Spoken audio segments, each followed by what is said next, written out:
Hello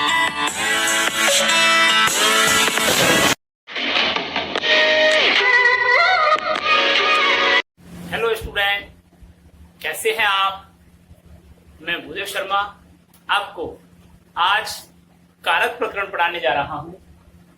कारक प्रकरण में हमने पढ़ा था संप्रदान कारक। आज हम पढ़ने जाएंगे अपादान कारक के बारे में। देखिए, अपादान शब्द को हम अंग्रेजी के अप डाउन, अप यानी ऊपर, डाउन यानी नीचे, ऊपर से नीचे अर्थात अलग होने के योग में। तो अपादान कारक को अलग होने के योग में प्रयोग किया जाता है। तो अपादान कारक में देखिए,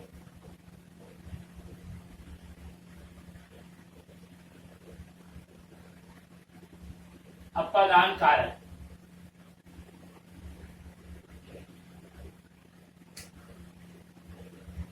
वाक्य में जब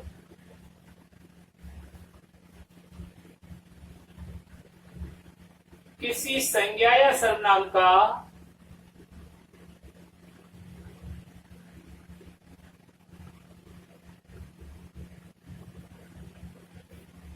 वाक्य में जब किसी संज्ञा या सर्वनाम का दूसरी संज्ञा या सर्वनाम, वाक्य में जब किसी संज्ञा या सर्वनाम का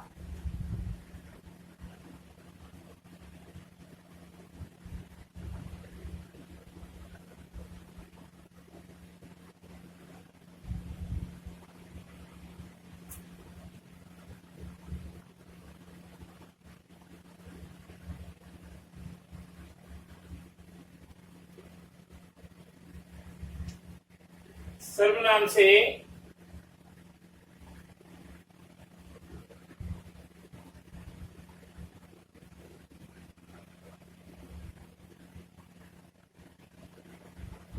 अलग होने का बोध होता है,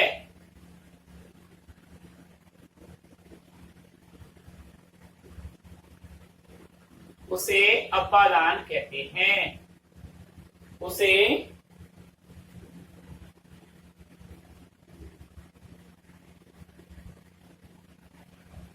अपादान कहते हैं।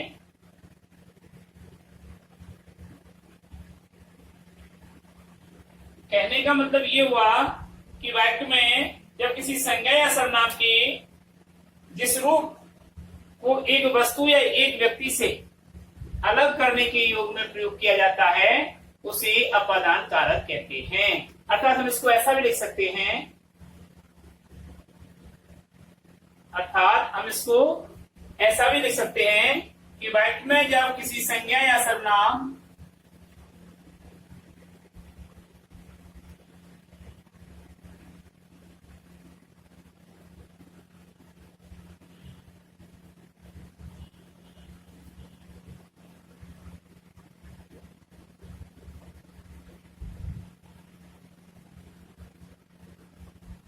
वाक्य में जब किसी संज्ञा या सर्वनाम के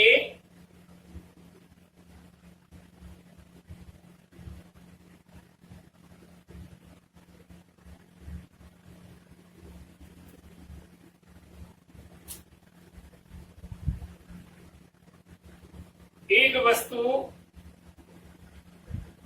या एक व्यक्ति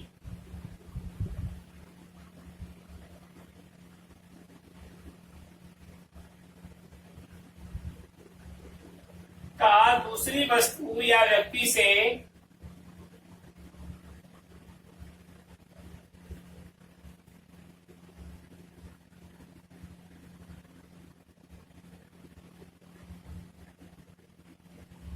दूसरे व्यक्ति वस्तु या व्यक्ति से अलग करने का भाव प्रकट होता हो,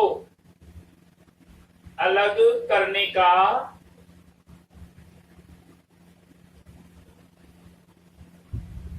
भाव प्रकट होता हो।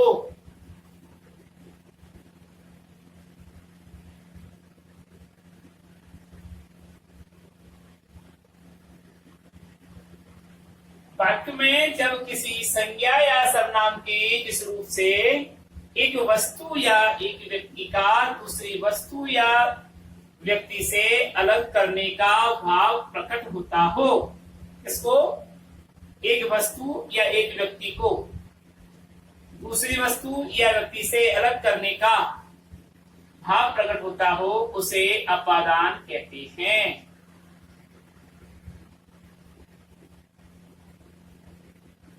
अपादान कारक कहते हैं।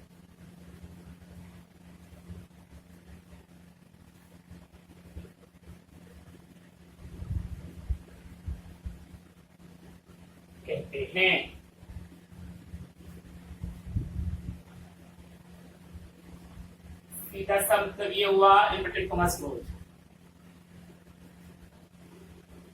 जिससे अलग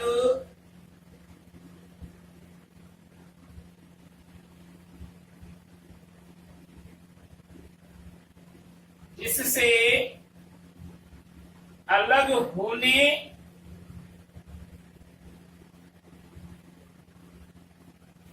या जिससे तुलना की जाए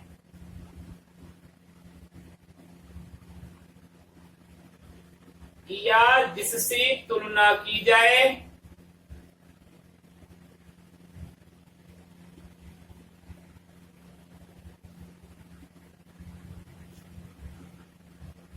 उसे अपादान कहते हैं।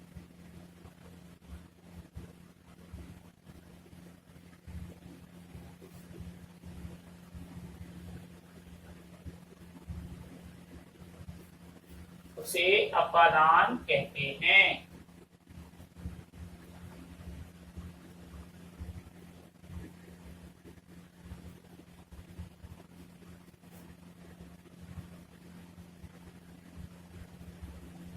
क्या समझे?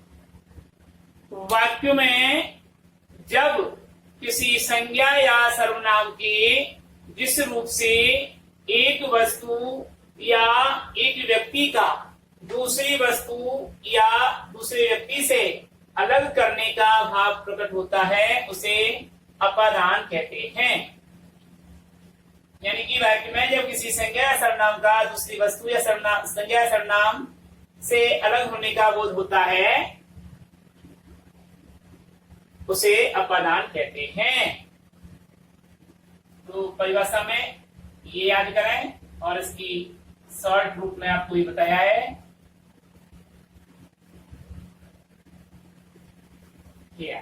ठीक है, अपादान है। अब आता है अपादान कारक का विभक्ति चिन्ह।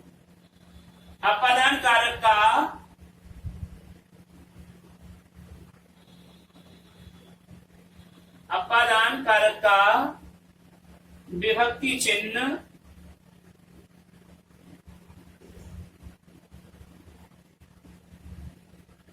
अपादान कारक का विभक्ति चिन्ह से होता है। से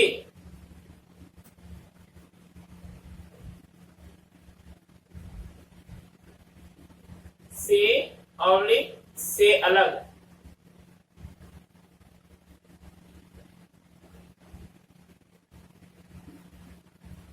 होता है।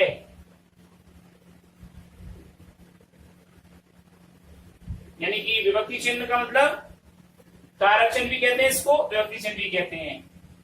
ठीक है, जो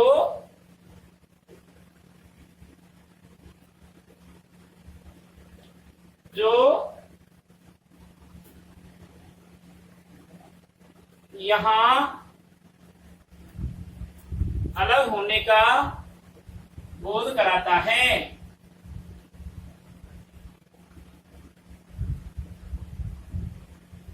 अलग होने का बोध कराता है।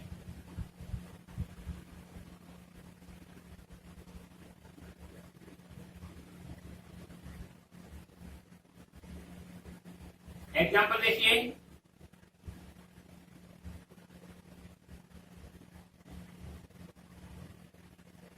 पेड़ से पत्ते गिरते हैं।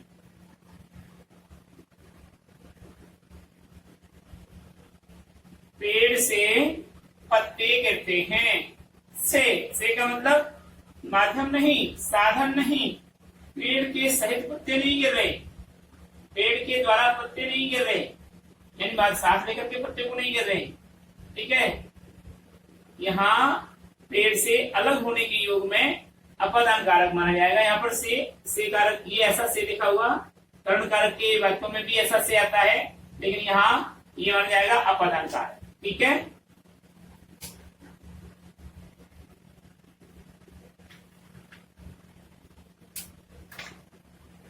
दूसरा उदाहरण देखिए, मेरे हाथ से गेंद गिर गई, मेरे हाथ से गेंद गिर गई। हाथ से अलग हुई, इसलिए यहां से विभक्ति चिन्ह किसका बोधक है? अपादान कारक का बोधक है। अलग होने के योग में अपादान कारक होता है। ठीक है, अलग होने के योग में।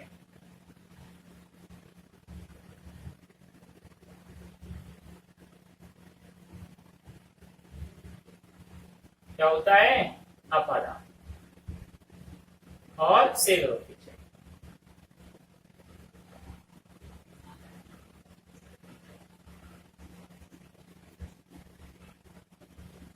ठीक है, आगे देखिए,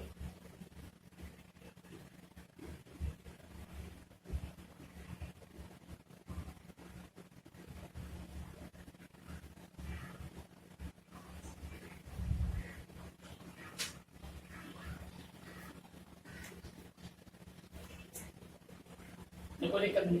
दूसरा नंबर एक देखिए, कुछ शब्दों के साथ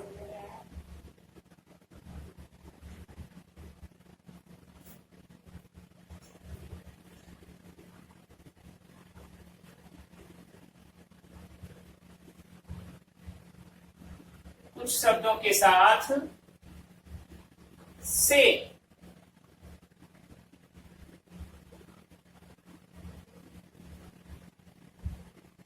कुछ शब्दों के साथ से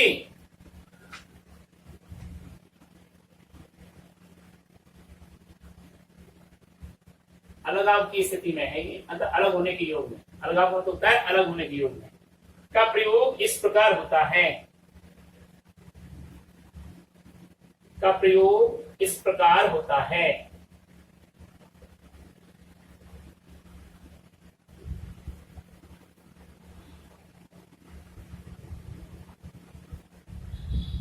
देखिए कैसे होता है जी,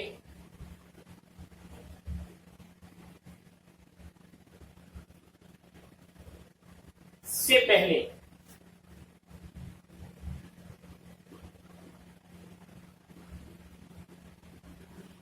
से बाहर, से दूर, से पहले, से बाहर, से दूर इत्यादि, इनका प्रयोग किया जाता है। से पहले, से बाहर, से दूर, से अलग। ठीक है, से अलग, अलग भी आ जाता है उसमें साथ लिखा हुआ, तो से अलग, से पहले, से बाहर, से दूर, इस प्रकार से इनका प्रयोग किया जाता है। उदाहरण देखिए जी, चोर इस द्वार से बाहर निकल गए। ये रूल चल रहे हैं कि हम वाक्य में कैसे पहचानेंगे कि यहाँ अपादान कारक है। मान लो ये वाक्य आ गया कि चोर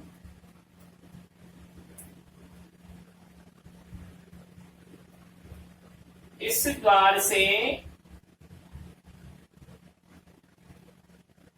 बाहर निकल गए।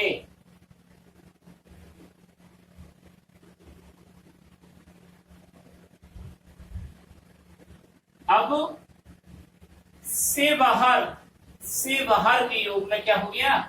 अपादान कारक माना जाएगा। कहीं भी यहाँ अलग होने के योग में स्पष्ट नहीं दिखाई दे रहा था, यहाँ से बाहर आने के साथ में अलग होने का, अलगाव का भाव प्रकट हुआ, इसलिए यहाँ पर अपादान कारक का प्रयोग हुआ। दूसरा,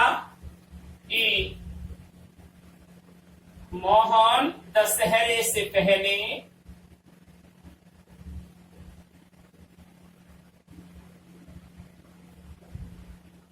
मोहन दशहरे से पहले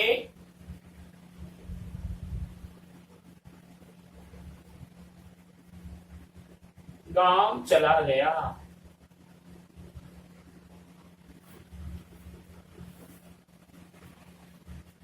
गांव चला गया। अब देखिए, से पहले आया है, इसलिए यहां पर अपादान का प्रयोग हुआ। ठीक है, चोर इस द्वार से बाहर निकल गई, मोहन दशहरे से पहले अपने गांव चला गया। ये भाव यहां पर क्या है? से पहले, से बाहर, से दूर। तो देखिए,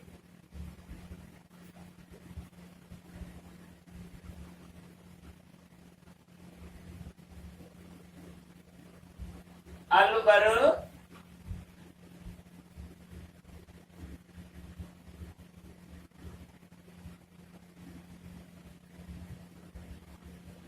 दिल्ली से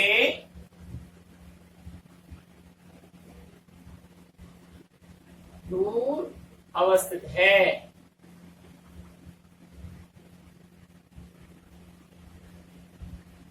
तो से दूर, यानी अलवर दिल्ली से क्या है? दूर अवस्थित है। या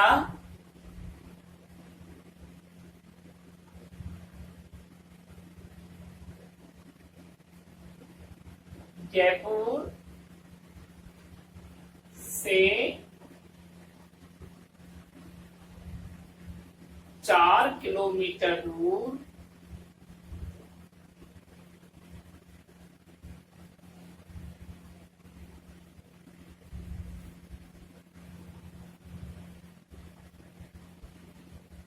जयपुर से 4 किलोमीटर दूर, 14 किलोमीटर दूर क्या है? सांगानेर है।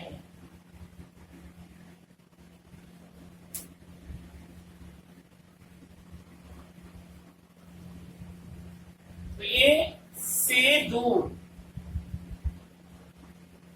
इस प्रकार से ये नियम यहां पर क्लियर होता है कि कुछ शब्दों के साथ से अलग इस प्रकार से प्रयोग किया जाता है अपादान कारक का, से अलग, से पहले, से दूर, से बाहर इत्यादि। ठीक है, तो ये इसके उदाहरण थे।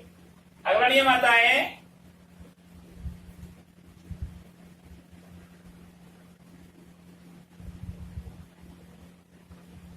पहचान के अर्थ में भी,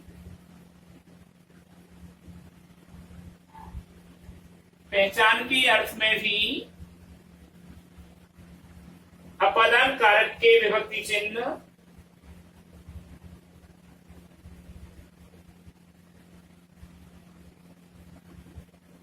अपादान कारक के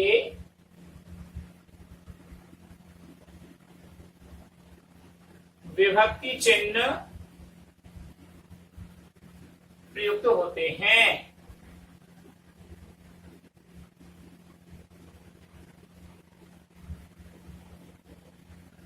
इसमें पहचान के लिए भी अपादान कारक के विभक्ति चिन्ह का क्या नाम है? से। इसको हम ऐसा लिख सकते हैं कि पहचान के अर्थ में भी अपादान कारक के विभक्ति चिन्ह से का प्रयोग किया जाता है।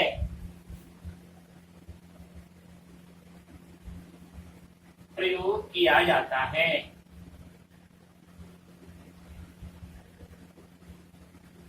पहचान के लिए, जैसे हम अपना इंट्रोडक्शन करेंगे तो किस तरीके से देंगे? एग्जाम्पल, मैं राजस्थान से हूं।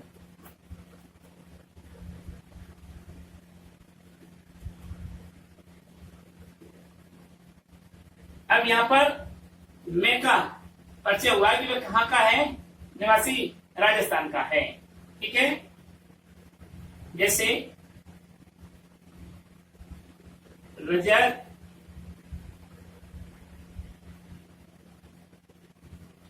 मारवाड़ से है।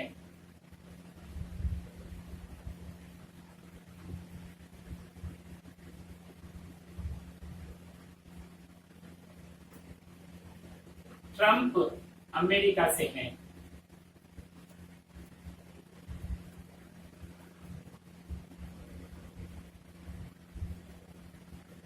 अमेरिका से हैं। ठीक है, जैसे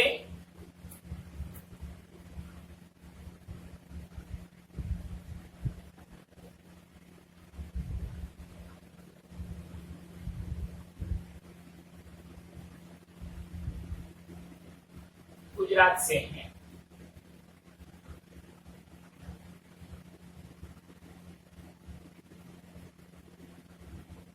अब इसको और भी क्लियर करें तो यहाँ पर ये भी आ जाएगा, इसलिए आप अहमदाबाद भी कर सकते हैं। कैसे दे सकते हैं?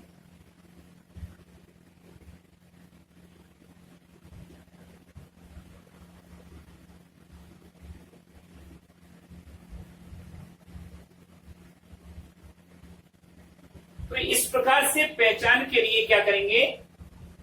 पहचान के लिए से का प्रयोग, यहां पर इस पहचान का से का प्रयोग करेंगे पहचान के लिए।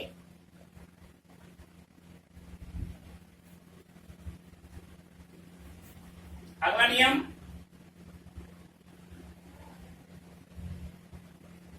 तुलना के योग में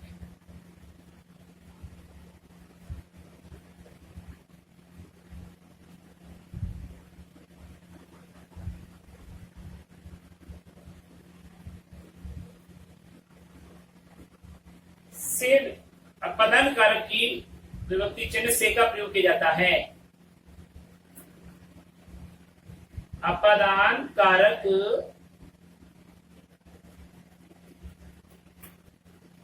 के विभक्ति चिन्ह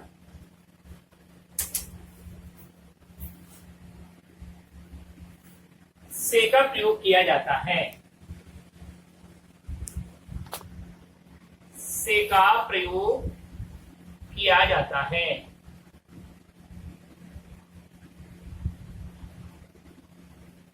तुलना करने के लिए। तुलना का मतलब दो में से किसी एक को श्रेष्ठ या निकृष्ट बताने के लिए दो की तुलना परस्पर दो की तुलना करने पर से का प्रयोग किया जाता है, यानी कि अपादान कारक का प्रयोग किया जाता है। उदाहरण देखिए,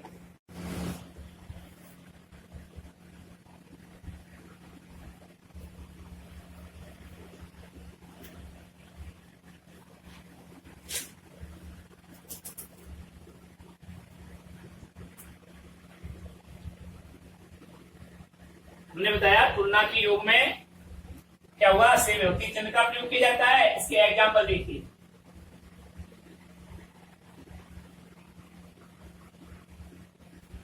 मोहन सोहन से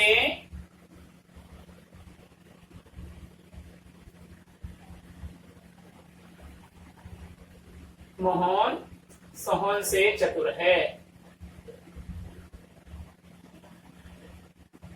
यहाँ पर दो की तुलना की गई तो से विभक्ति चिन्ह का प्रयोग स्वाभाविक है। जैसे दूसरा,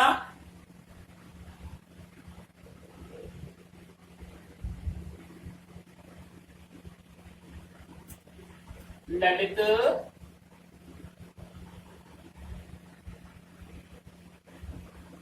सुमित से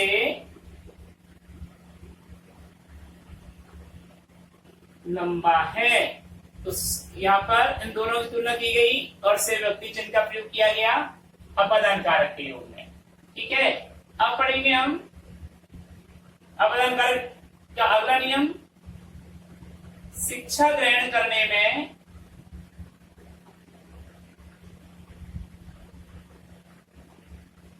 शिक्षा ग्रहण करने के साथ या करने के योग में या दीक्षित होने के योग में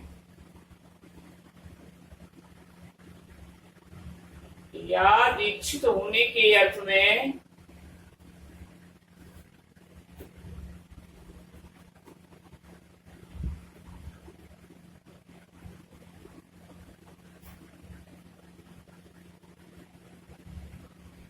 अपादान कारक का विभक्ति चिन्ह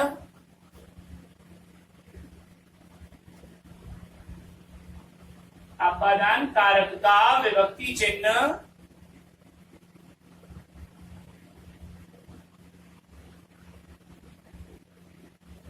से का प्रयोग किया जाता है।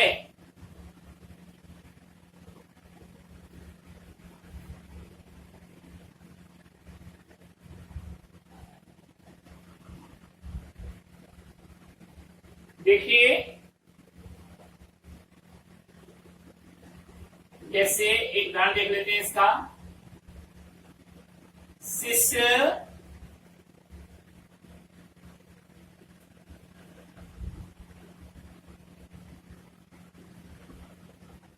गुरु से शिक्षा लेता है।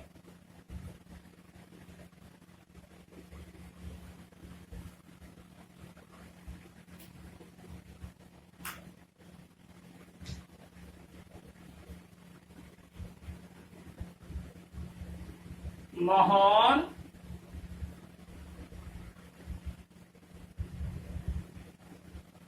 आचार्य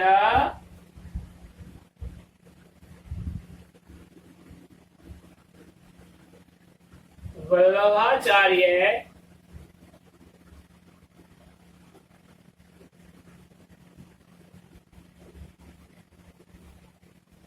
से दीक्षित होता है।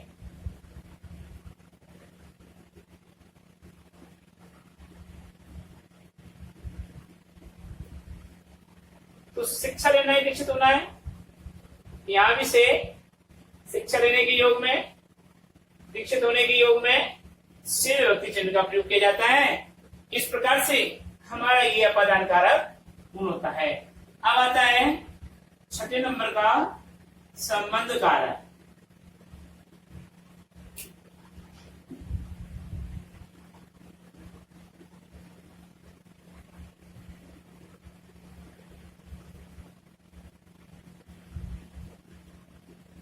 संबंध कारक।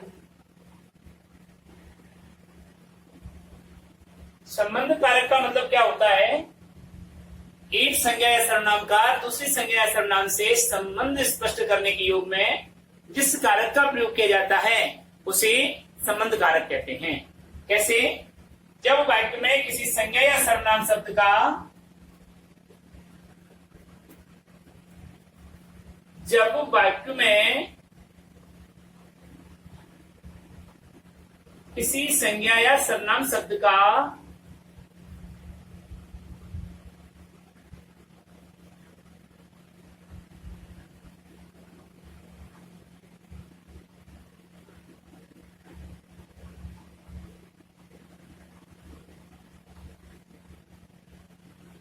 जब वाक्य में किसी संज्ञा या सर्वनाम शब्द का अन्य किसी संज्ञा या सर्वनाम शब्द से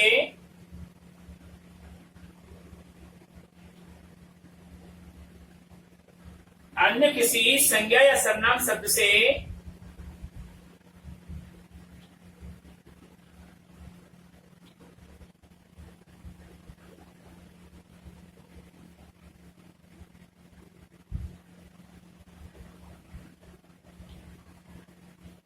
संबंध भाव प्रकट किया जाता है।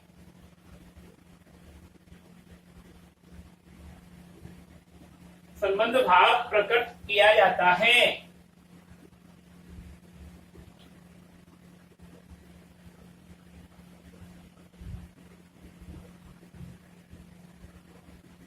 जब वाक्य में किसी संज्ञा या सर्वनाम शब्द का अन्य किसी संज्ञा या सर्वनाम शब्द से संबंध भाव प्रकट किया जाता है, अर्थात जिससे संबंध स्थापित किया जाता है,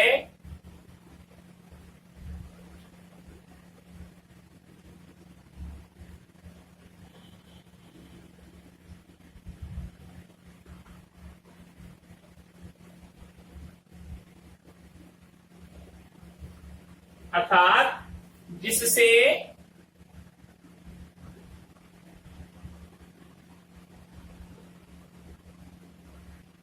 संबंध स्थापित किया जाता है,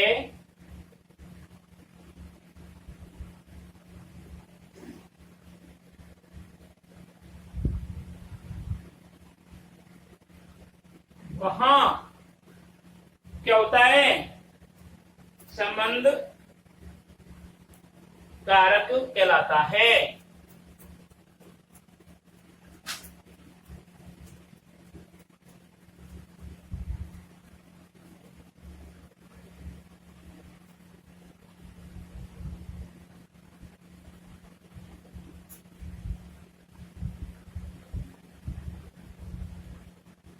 जब वाक्य में किसी संज्ञा या सर्वनाम शब्द का अन्य किसी संज्ञा या सर्वनाम शब्द से संबंध भाव प्रकट किया जाता है, जिससे संबंध स्थापित किया जाता है, वह संबंध कारक कहलाता है। ठीक है, यानी कि रिलेशन बताना, रिश्ता बताना, ये संबंध कारक के योग में आता है। अर्थात करके हम दूसरे रूप में इसकी परिभाषा स्पष्ट करते हैं। अर्थात करके शब्द का वह रूप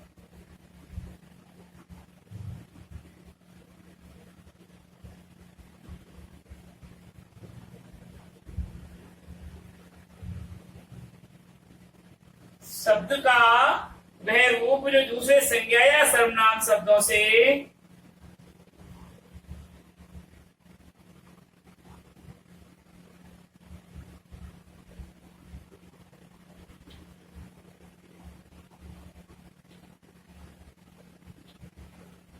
संज्ञा या सर्वनाम शब्दों से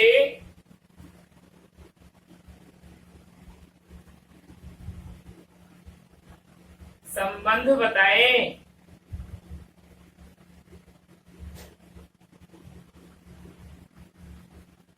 शब्द का वह स्वरूप जो दूसरे संज्ञा या सर्वनाम शब्दों से क्या बताए, संबंध बताए, उसे संबंध कारक कहते हैं।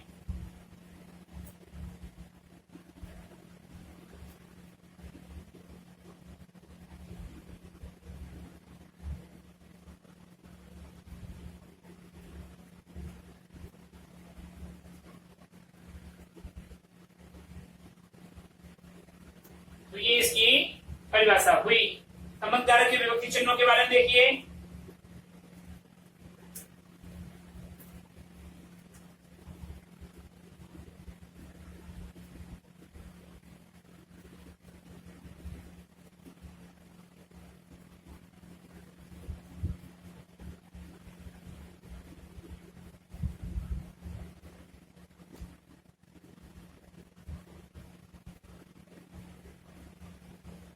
संबंध कारक के विभक्ति चिन्ह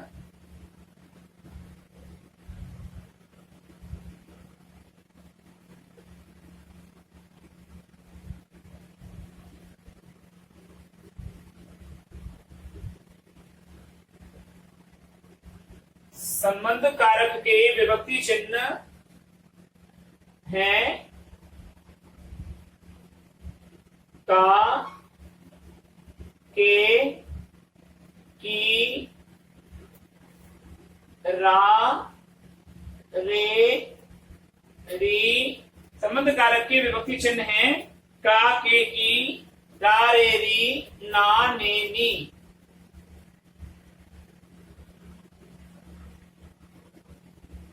ये गौण है, बहुत कम प्रयोग में किया जाता है इनका। मुख्य रूप से का, के, की, रा, रे, री इत्यादि ये क्या है, कारक चिन्ह है, यानी इसको हम विभक्ति चिन्ह भी कहते हैं। उदाहरण देखिए,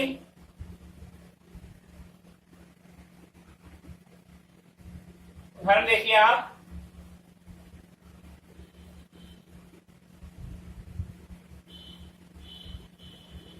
यह व्याकरण की पुस्तक, यह पुस्तक, थोड़ा कंफ्यूज हो जाएंगे आप, उदाहरण बड़ा नहीं छोटा ही। यह व्याकरण पुस्तक कल्पेश की है।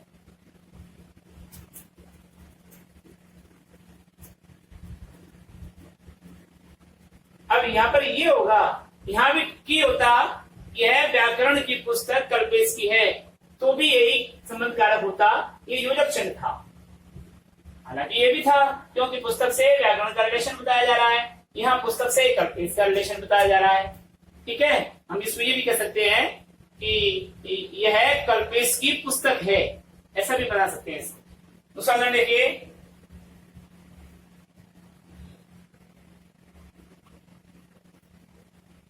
अपना पर्स संभाल कर रखो।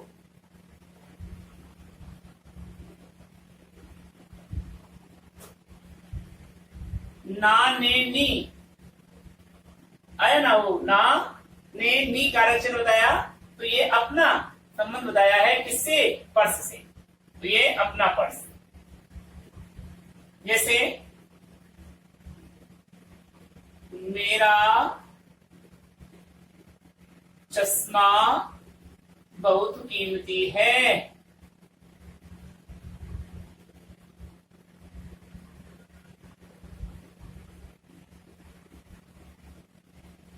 अब इसका रिलेशन रा रे री आ गया ना। मेरा चश्मा का संबंध मैं से बताया जा रहा है, मैं से मतलब मैं, मेरा। जैसे सीता लता की बहन है। सीता लता की बहन है। ठीक है, अगला जैसे मोहन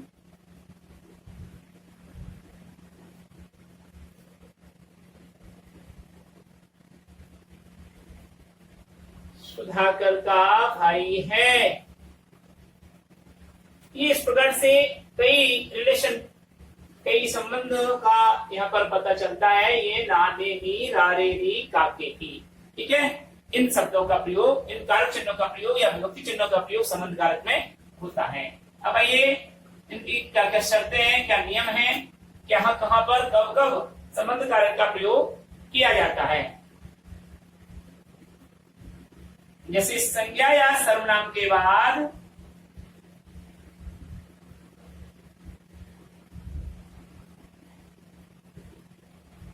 संज्ञा या सर्वनाम शब्द के बाद, संज्ञा या सर्वनाम के बाद का, के, की और फिर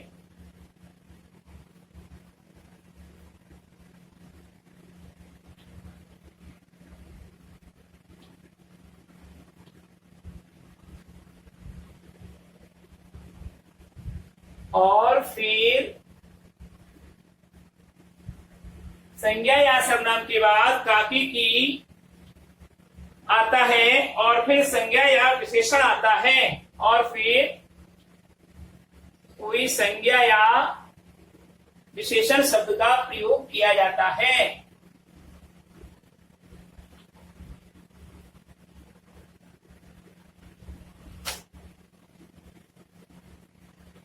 संज्ञा या सर्वनाम के बाद काके की विभक्ति चिन्ह और फिर संज्ञा या विशेषण शब्द आता है, या संज्ञा या विशेषण शब्द का प्रयोग किया जाता है, तो वाक्य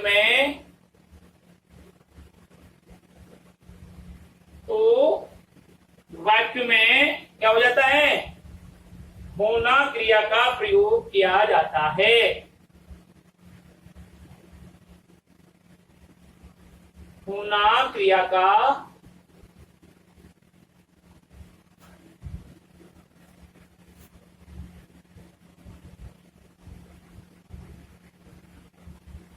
तो देखिए क्या कंडीशन दी है, क्या नियम बनाया है कि संज्ञा या सर्वनाम के बाद का, के, की विभक्ति चिन्ह और फिर संज्ञा या विशेषण शब्द आता है तो वाक्य में होना क्रिया का प्रयोग होता है। जैसे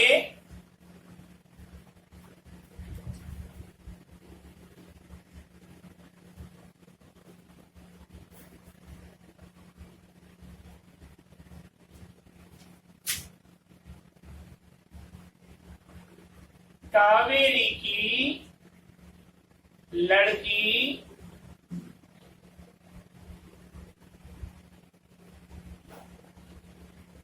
वहां है, होना क्रिया का है। अस धातु जिसको संस्कृत में कहते हैं होना। ठीक है,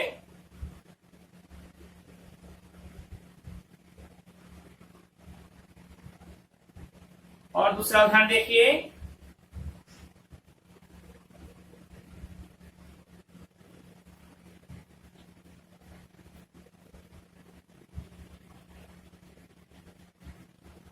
प्रताप का मित्र लंबा है। यहां विशेषण आया, यहां संज्ञा आया, तो यहां पर क्या है, हुन धातु का या हुन क्रिया का प्रयोग किया गया है। ठीक है,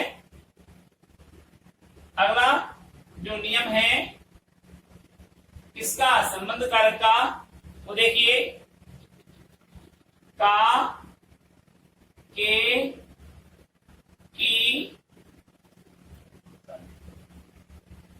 की नहीं है इसमें। का, के, रा, रे और ना, ने। ध्यान दीजिए, का, के, रा, रे, ना, ने, ये क्या आदि वाक्य से भिन्न भिन्न प्रकार के संबंधों के भाव प्रकट होते हैं।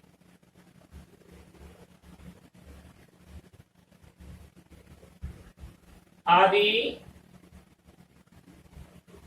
प्रत्ययों से भिन्न भिन्न प्रकार के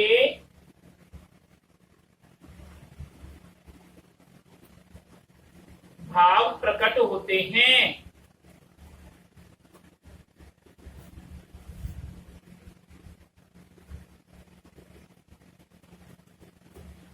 भिन्न भिन्न प्रकार के भाव प्रकट होते हैं और उनका प्रयोग विशेषण की तरह किया जाता है। और उनका प्रयोग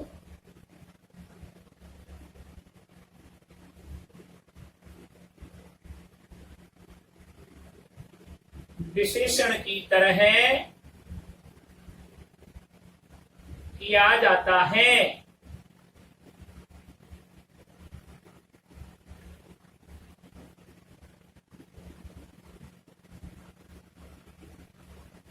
ठीक है,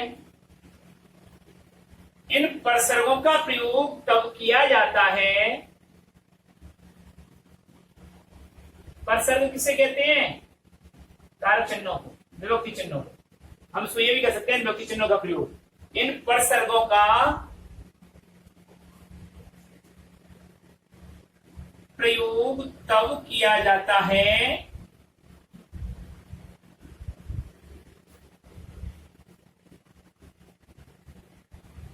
परसर्गों का प्रयोग तब किया जाता है जब संज्ञा का गुण के लिए,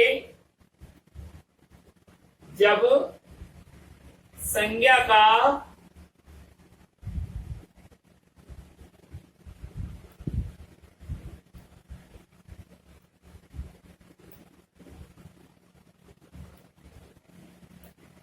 संज्ञा का क्या, दोबारा सुनिए। का के रा रे ना ने आदि प्रत्ययों से भिन्न भिन्न प्रकार के भाव प्रकट होते हैं और उनका प्रयोग विशेषण की तरह किया जाता है। इन परसर्गों का प्रयोग तब किया जाता है जब इनके बाद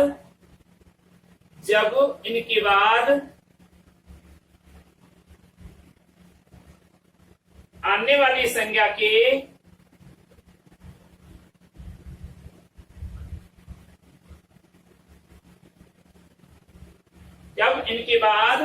आने वाली संज्ञा के विषय में कुछ कहा जाता है।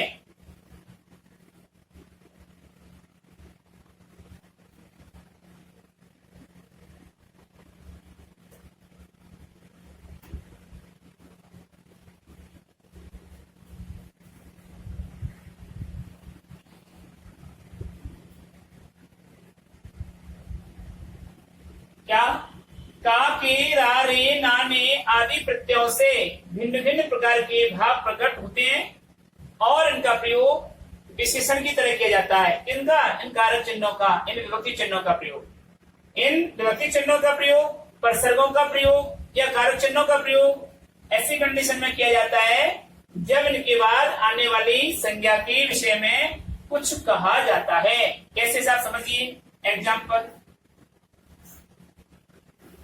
उदाहरण देखिए। इस कक्षा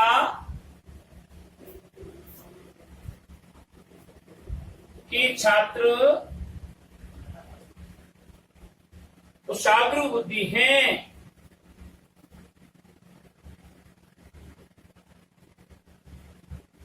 विशेषण के रूप में प्रयोग किया कुशाग्र बुद्धि और हेड यानी कि गुना क्रिया का प्रयोग किया तो क्या कंडीशन निकलेगी? इस कक्षा के छात्र कुशाग्र बुद्धि हैं। संबंध का भाव बताने के लिए इसका संबंध का भाव बताया जा रहा है यहाँ पर। कुशाग्र बुद्धि, लता की पुत्री नृत्य कर रही है। अगला ये दे देता हूं,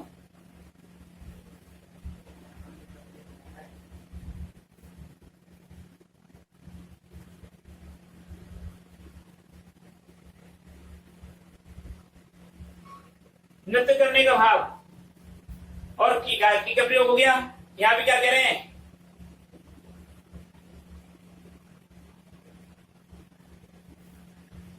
के छात्र कुशाग्र बुद्धि हैं, भारत के नागरिक उदार हृदयी हैं। इसको हटाओ, उसको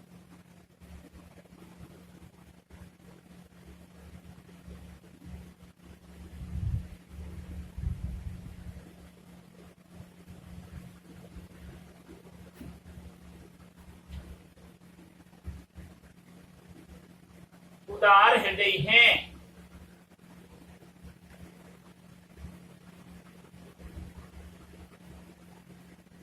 के ठीक है, तो ये संबंध कारक के बारे में हुआ। अब हम कल या अगले चैप्टर में हम पढ़ेंगे आपके संबंध कारक से संबंधित और नियम, जिनके अभी और नियम पढ़ने के बाद में हमारा अधिकरण कारक और संबोधन कारक भी बाकी है। तब तक के लिए नमस्कार।